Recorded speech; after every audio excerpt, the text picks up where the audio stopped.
Magandang hapon mga kalubs, no? Welcome to my vlog. Ay mga idol, na nandito ako ngayon sa Grotto, no? Sa Bulacan. Kasama ko ngayon si Litz dahil magpapasalamat kami unang-una, lalong-lalo na sa kanyang karamdaman. Sana gumaling na kaagaran siya, no? Nandito kami ngayon para magpasalamat at unang-una at ipagdasal ko rin ang aking pinanggalingan na sana lahat ng pinangako sa akin na ibibigay. So ayan, nandito kami ngayon sa Grotto. Samahan nyo ako ngayon, punta tayo sa loob, no? Handoon si Lita Saliga, pero hindi ko siya ipapakita mga idol sa media. Hindi ko muna siya ipapakita sa vlog dahil maraming nagsasabi na wag muna siyang ipakita kasi medyo masilan yung kanyang kalagayan mga idol, no? Mga kalorets. So si Lita Saliga ay may malubhang sakit at marami na rin kaming pinuntahan na ospital, bali 4 na ospital. So wala silang findings na maibigay na tamang kung ano talaga naging sakit niya. So kaya kami nagdadasal na lang kami, punta kami dito sa Grotto, no? Magpapasalamat. Kaya ay mga idol, samahan nyo kami at puntahan natin sila. Nandun siya sa loob, nauna na sila, kaya nahuli ako dito kasi ako yung nagde-drive. So pagdating natin sa loob mga kalords, no, hindi natin siya papakita. Yun po ang request ng mga viewers, mga supporters, lalo-lalo na yung mga magulang niya at yung aking magulang din, no? So ayan, tara, samahan nyo ako. Punta tayo sa loob ng Grotto. Pakita natin lahat doon. Tara. Ayan mga kalords, no? Papasok na tayo dito sa loob. Ayan.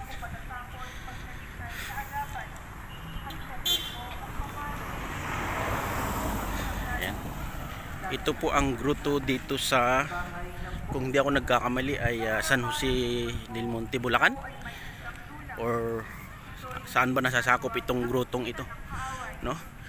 Pasensya na kayo, di ko pa kabisado dito, basta ang alam ko lang Grotto dito sa San Jose del Monte, Bulacan. Ayan. Ayan, pagkamahal na araw mga idol, punong-puno ito ng tao. So ngayon sarado, no? Bawal umakyat dyan sa taas, kaya dito lang tayo sa baba muna. Puntahan natin sila, yung mga kasama ko. Ayan sila, ay mga kasamahan ko yan, no? Ayan mga kasamahan ko, ayun, bumibili ng pagkain. So si Lita Saliga nandun sa loob, may kasamang tao doon, pinasamahan ko doon kay para makapagsimba, no? So mamaya mga idol, pagka nagsindi tayo ng kandila, saka lang natin siya ipakita, kaya lang hindi natin ipupokus, no? Ito po yung harapan ng Grotto mga kalorets. Ayan, sana sa aming pagdadasal mapagbigyan kami, lalong-lalo na yung pinanggalingan kong company, na sana itupad nila yung kanilang pangako sa akin, no? Na sa loob ng 27 years ako nagserbisyo sa kanila, ni singkunduling din nila ako binayaran. So nangako naman na dahil nalaman nga nila na magrereklamo ako, kaya pinangakuan ako na babayaran ako sa loob ng 27 years. Ayan, no? Ayan mga kasama ko dun. Ayan, dito tayo sa loob. Dito.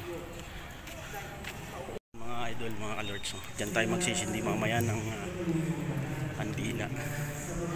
Diyan sindihan.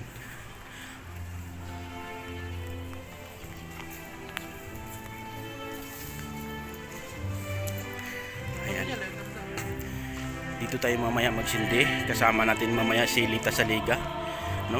Dahil nagdadasal po siya ngayon sa kanyang karamdaman na sana gumaling na siya. Dito tayo magsisindi mamaya bilang papasalamat sa ating Panginoon. Ayan, nandiyan siya sa loob ngayon mga kalorets. Pasok tayo.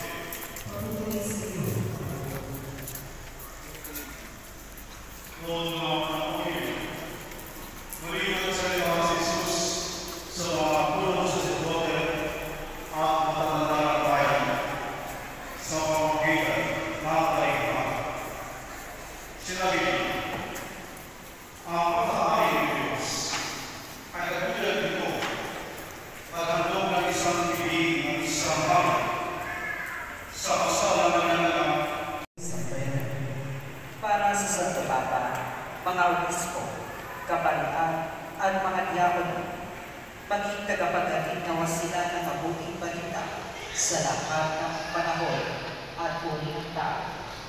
Manalangin tayo sa Panginoon. O Diyos, biyayaan mo ang iyong sambayanan Para sa mga pinuno ng pamahalaan, panigalawan nila ang mga dukha, may sakit, nagugutom, at mga inaangusta sa lipunan upang maramdaman nila. O Diyos, biyayaan mo ang iyong sambayanan Para sa mga biktima ng mga karasan, sakuna at terorismo, niyayaan mo nawa sila ng pag-asang makabago sa tulong at malasakit ng may magagandang kalooban. Manalangin. Para sa mga nangangalaga sa kalikasan, tulungan mo silang panatilihin, gamitin ang angkop at alagaan ang inang kalikasan para sa kapakinabangan ng lahat ng tao. Manalangin tayo. O Diyos, biyayaan mo ang iyong sambayanan Para sa ating lahat, patugunan namin ang iyong paandanan makisalo sa piling ng iyong anak sa pamamagitan ng makahuluhang pagtulungan ng banal, ng isa, at pakikisa sa mga gawa ng simbahan. Manalangin tayo. O Diyos, biyayaan mo ang iyong sambayanan Ama naming Diyos, ibigin mo ang mga panalangin ng iyong sambayanan. Tulutan mo kaming maging karapat-dapat na dumalo sa iyong piling. Sinihiling namin ito sa ngalan ng Kristo, aming Panginoon. Amen. Maupo ang lahat para sa pag-aaral.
Sindi mo tayong kandila. Sindi. Para. Ayan, pasensya na kayo mga idol, no? Hindi ko muna ipapakita si Lita sa liga kasi medyo mayroon siyang karamdaman ngayon. Pinagbabawal po muna ng kanyang pamilya na ipapakita po natin siya. Pupunta tayo ngayon kay Mama Mary mga idol. So ito siya inaakay, kaya lang bawal siyang ipakita sa media, no? Kasama namin ngayon ang team Lutong Bahay ni Tatay. So pasensya na kayo mga idol kasi hindi ko muna talaga ipapakita si Lita sa liga sa media. Kaya ayan, thank you so much sa lahat ng mga supporters, sa mga nag-view sa aming mga vlog, sa aming mga video. At maraming salamat sa nagsuporta. Dito tayo kay Mama Mary, no? So, dito tayo ngayon sa likod ng gruto mga kalurits, no, mga idol.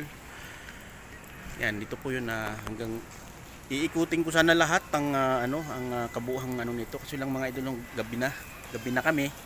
Kaya ayan, hanggang dito na lang muna tayo. Ayan, maraming salamat mga idol. So nandito tayo ngayon sa likod ng gruto, no? Hanggang dito lang muna tayo at bawal muna natin ipakita si Lita sa liga sa media.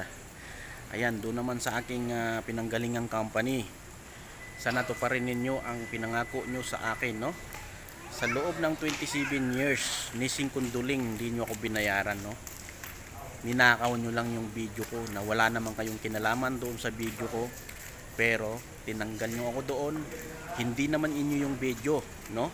Wala kayong karapatan na questionin ako doon sa video na yun, dahil hindi yun company ninyo ang binidyohan ko, ibang tao, no? Hindi kayo ang may-ari ng video. Kaya ayan, sana to pa rin ninyo. Maghintay ako ng 30 days. Kung hindi to pa rin ang pangako, ay nakapagsumbong na ako kay Rapi Tulfo. Kaya lang hindi natin muna hindi muna kasi may pangako kayo. O hanggang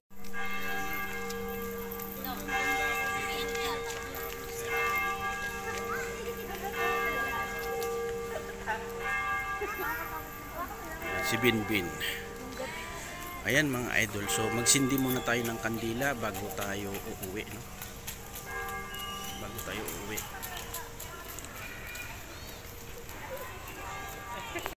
Dito tayo magsisindi ng kandila, no? Papasalamat tayo bago kami uuwi. Ayan, kasama ko ngayon sa team Lutong Bahay ni Tatay. So dito tayo magsindi. So pasensya na kayo, hindi ko muna ipapakita si Lita sa Liga. Pero kasama namin siya ngayon, dito lang kami magsisindi ngayon ng kandila. Ayan.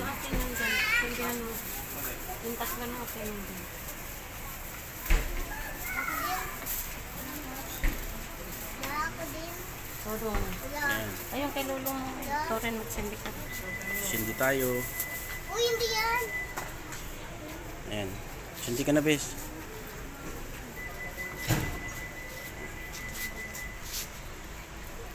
Saan ba ako? Hindi ako marunong. Isuot mo lang dyan. Yan, may butas dyan.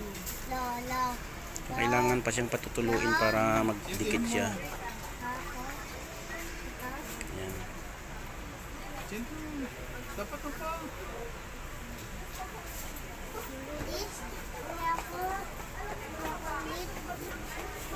Ayan. Hintayin natin muna, bes. Sabihin natin saglit. At hintayin muna. Ano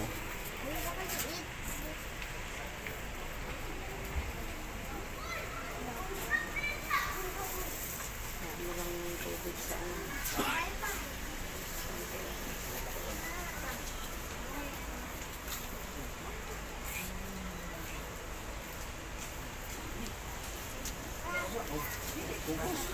Dagan.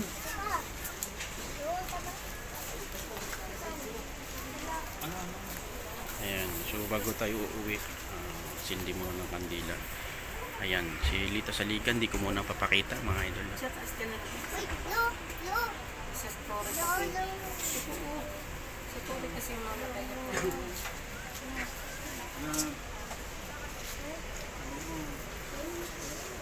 Piniyan yan.